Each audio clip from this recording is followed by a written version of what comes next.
Hello, it's me. It's Friday morning and I woke up thinking, I need to get another video prepared for next week. So I decided to do a vlog post.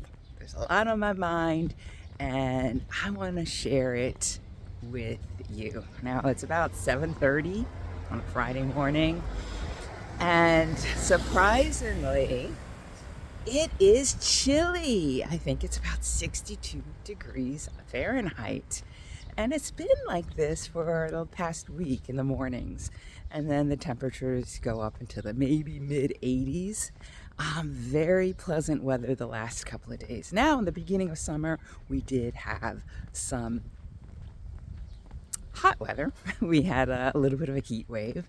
So I'm hoping that this kind of weather holds out. Now, today I'm going to walk along taking a different route this time because I've had some problems with my ankles and heels. And the slope or the incline every day, I think, was irritating it, making it painful. So the last couple of weeks I've been walking on more flatter terrain so that can heal, and then maybe I'll add back the climbs into the little foothills maybe a couple times a week so that I don't re-injure it. So that's why I'm going on this route. But over the last month, I guess, I've had a lot going on. A couple weeks ago, I was dog sitting in Lac des Albert with my cute little nephew called Duncan, and we had a good time. But that always kind of takes me out of my element, and I'm not as productive. And so the week before I went to dog sit, I had a photo shoot. Now, this was a photo shoot that I was ready to hire a professional photographer for. I've had branding shoots before. My branding photographer in the States is Kim Brundage. Shout out to her. And she's done a magnificent job 2 times. And so I know what I'm looking for. And I kind of know the elements and how to pull it together. And so I did all of that. I went shopping, I got the clothes, I found a branding photographer, but this particular person was not very professional in terms of following up and responding to emails. And so I was looking for another one, found another one, and that person fell through as well. So, like the day of, I realized I was going to be doing my own branding photo shoot. And I was prepared to do that. I've got some lights. I've got a high quality camera on my phone. And so I decided to do it. And I did it. I was like, okay, this is not working out. And I need some new photos for my website. And so I'm just going to do it myself. Now, this was not, like I said, this was not what I wanted to do. I recognize that I can have a tendency to be too independent. And, when it's not my skill set, if I have the means, then I can hire somebody to do it for me. And so that's what I wanted to do. But what I did was I rented an office in the business incubator here in town. And for half a day, and I brought my tripod, I brought my lights, I brought my change of clothing, got myself all made up, and I did the shoot myself. And I knew that those photos would be better than the photos that I take when I'm around my apartment or my balcony, just because I'll have, better lighting. So I did it about 3.5 hours. Got home, I was exhausted. And I didn't look at the pictures right away. I looked at them a couple hours later, and there was one that I was amazed with.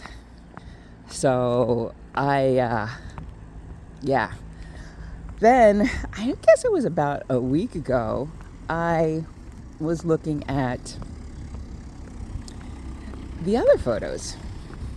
And I was like, these aren't half bad.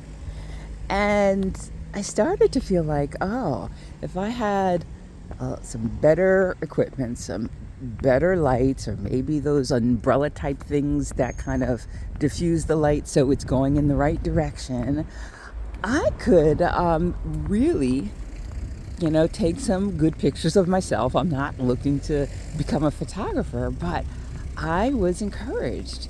And what this did for me was it made me see that sometimes there are things that we can do, and I enjoyed doing it. It wasn't something I didn't like doing. It was a lot of work, I have to say, but I enjoyed doing it. It's kind of artistic.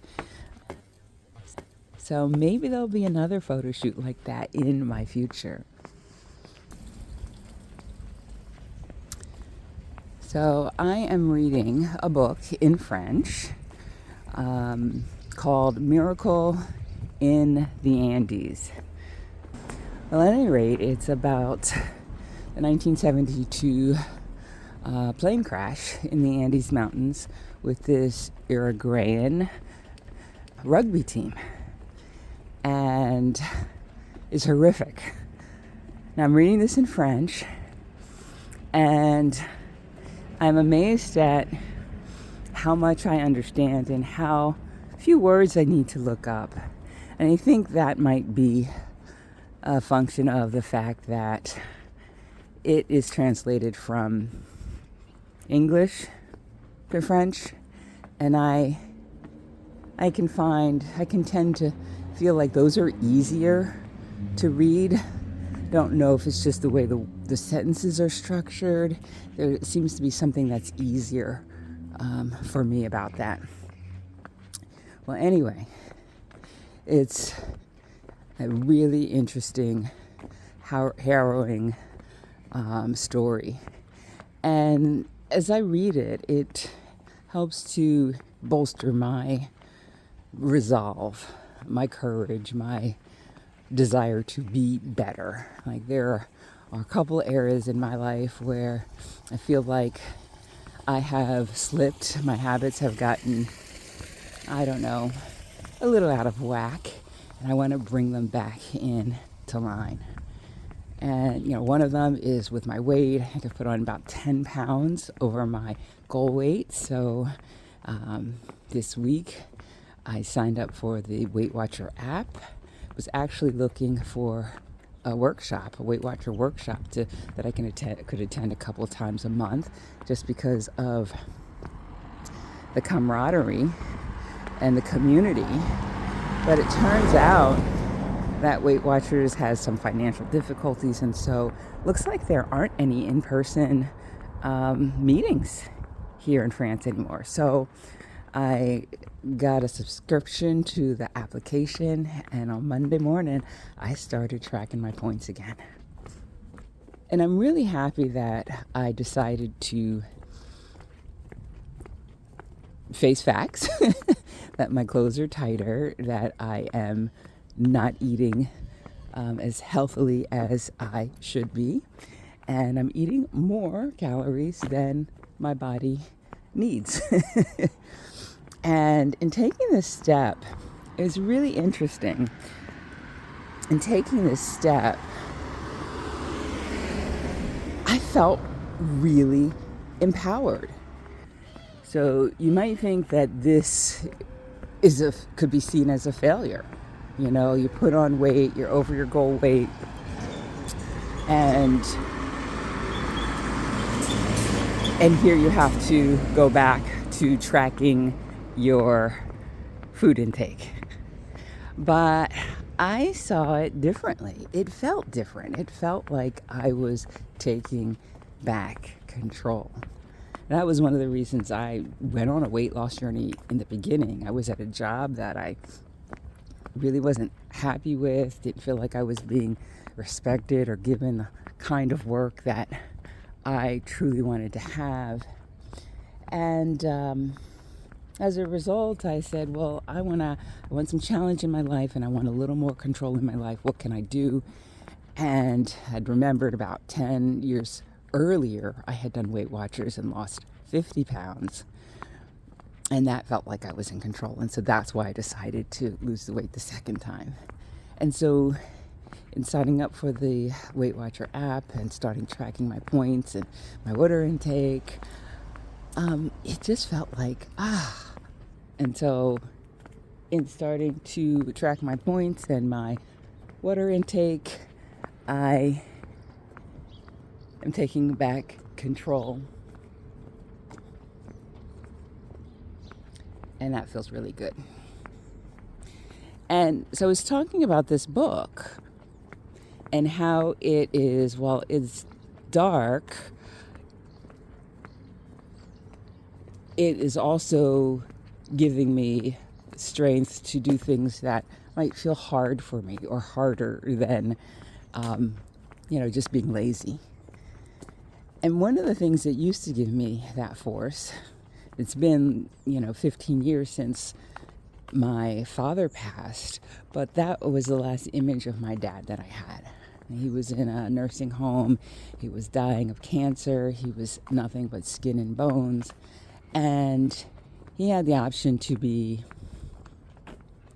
in hospice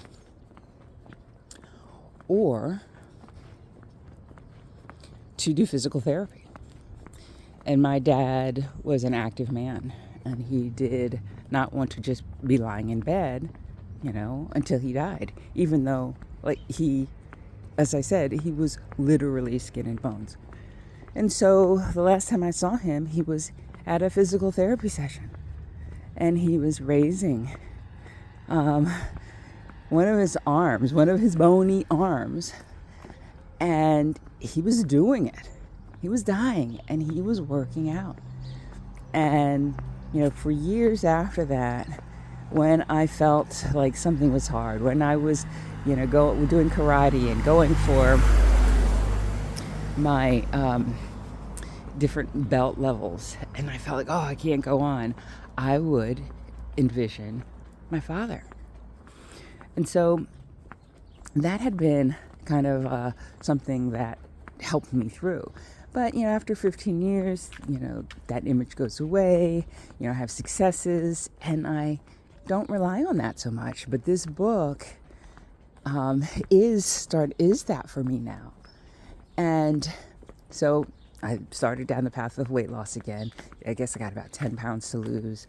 Plan to have that off in a couple of months, and then continue to track, continue to have this as a habit and have that awareness, because it's amazing that how quickly I got online. I was like, I gotta track this. Okay, do I really want to eat this? Okay, I do want to eat this. Okay, I'm going to track it. And it took a day for me to say, oh yeah, I remember how this goes, and I can do this. Now the other way that this book is, I think I shared with you the title. It's called Miracle in the Andes, and it's by Nando Parrado.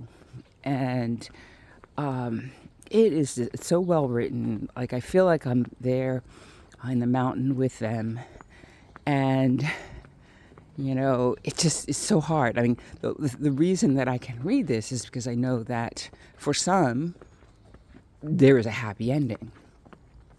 But this morning, I was reading a part where, they've left the site of the plane crash, or some of them have, so that they can go and get help because nobody's coming to rescue them. And I think this was their third try.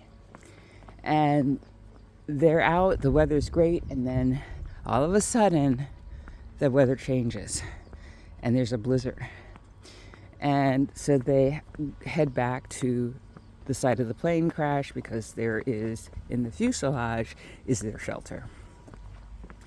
And Nando is walking with his friend Roy, and his friend Roy just, he's exhausted, and he falls in the snow. And long story short, he doesn't want to leave his friend, and so he urges his friend to come, and the last part of the way he carries his friend and then drags his friend so that he gets back to safety.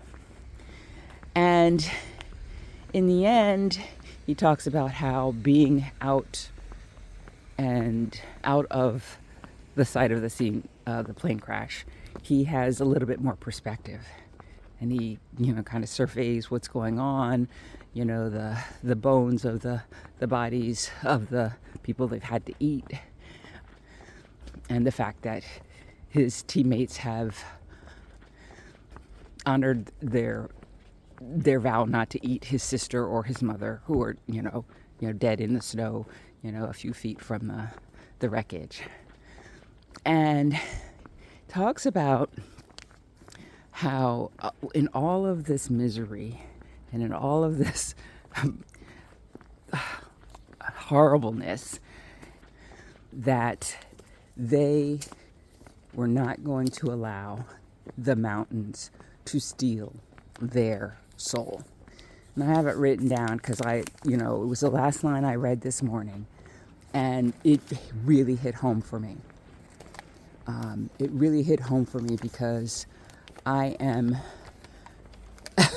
in a fight with the internet, with artificial intelligence, with the algorithms that keep me and others on screens for way too long. And where is it?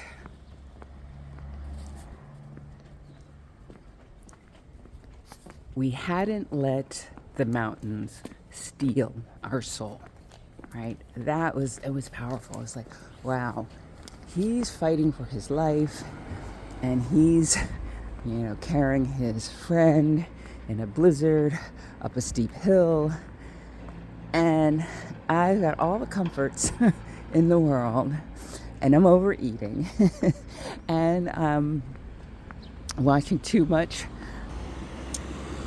YouTube. I'm on the internet too much, and AI has taken over, and I don't know what is true or false, and I find myself feeling like I'm getting dumber, and it's hard to resist.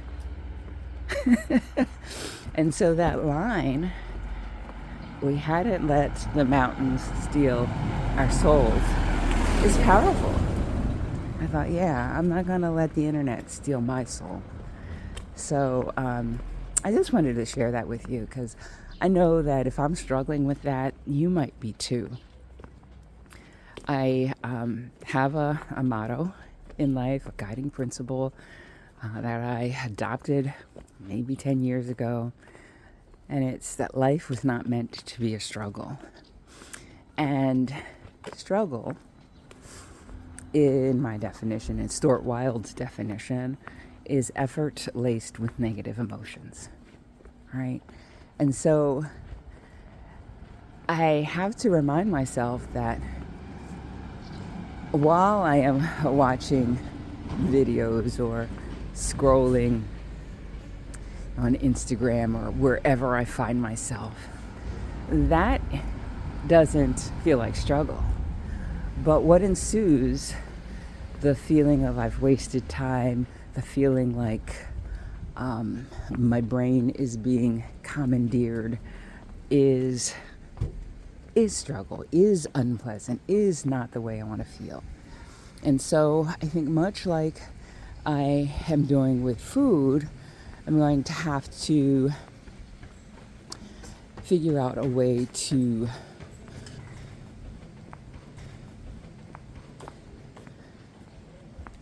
structure my screen time and limit my screen time, just because it's not working for me the way it is. Have you struggled with this at all? What are some things you've put in place that have helped you to, minimize screen time and the effects of the internet on you? Let me know in the comments. Now, back to some other news. I had that photo shoot, and I got my photos done, and I finished revamping my website. And so you can see a couple of those photos on my website by going to thecouragecatalyst.com and check out my services, the images, and let me know what you think. But because I've been working so diligently on my photo shoot and on my website and on dog sitting, I haven't had a lot of time to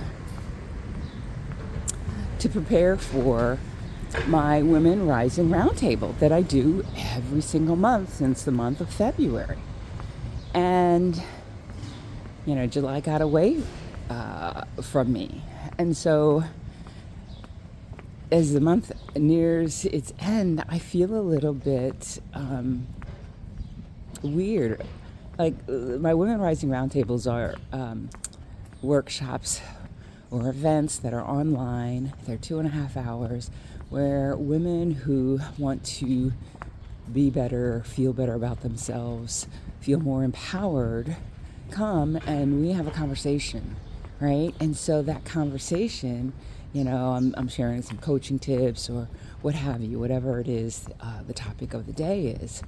And so, the women who attend, they gain something. But I gain something from being a part of that community as well, because I'm learning and growing as much from what they're sharing as well. It's something that I benefit from. And this month, I didn't have one. And so I'm getting back on track with that in August. August 16th is the next Women Rising Roundtable. So if you are a woman who likes personal growth, who wants to improve herself, the topic is this month.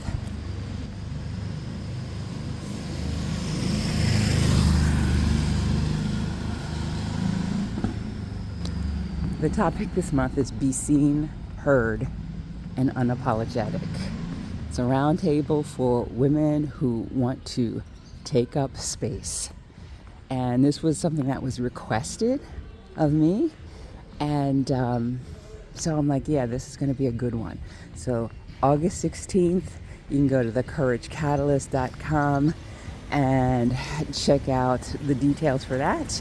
And I hope to see you there.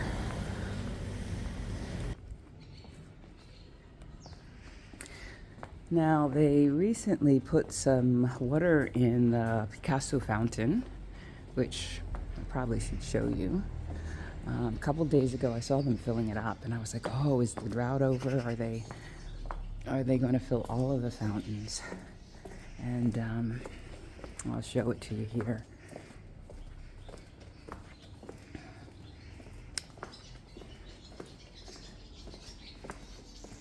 It seems like such a small thing to have water in the fountains that kind of makes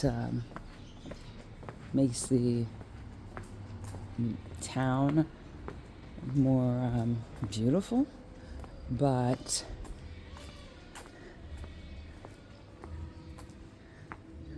now it's turned off. Usually it's flowing, but there is water here in the Picasso fountain. That's what I call it. I don't know what, but it's a tribute to him. You see that? And when I went on a tour of this of the village 5 years ago, they pointed out that here on the side is written Picasso. And you can see the pi sign, P, in French, and then you can see the K, or Ka, in French, and then you can see the bucket, which is a so in French, Picasso. And I thought that was clever. So, but they have not filled the other fountain, here. It feels a little bit quieter to me this morning than most mornings, even at this time, because I'd been getting up around 6:30 and going for my walk, so then it was really quiet. But it's almost 8, or maybe it's after 8 now. It doesn't feel like it's as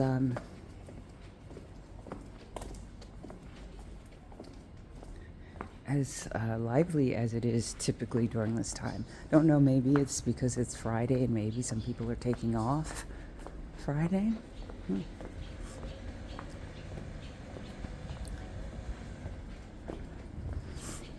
So I'll show you the other fountain that I was talking about that they haven't filled. This is a square that there are a couple of restaurants here, and it looks like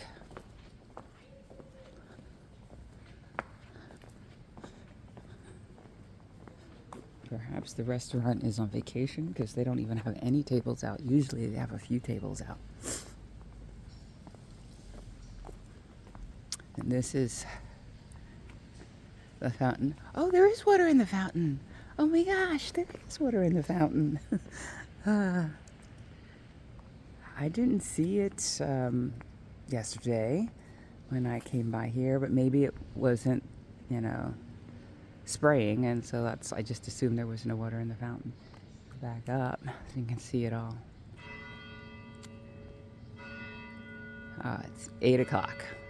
So yeah, this is Place de Neufchâtel, and it's massive plane tree here.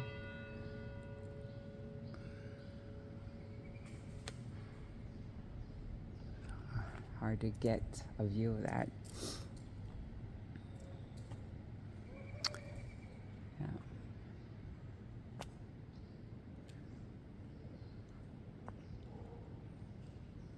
So I am going to wrap it up there. I hope that you enjoyed this video. I shared a whole lot. And if you have some ideas on how I can manage my screen time, limit my screen time, so that I am not feeling like the internet is stealing my soul, let me know in the comments. All right? If you enjoyed this video, be sure to give it a thumbs up, share it with friends, subscribe, and I will see you again next time. Bye for now.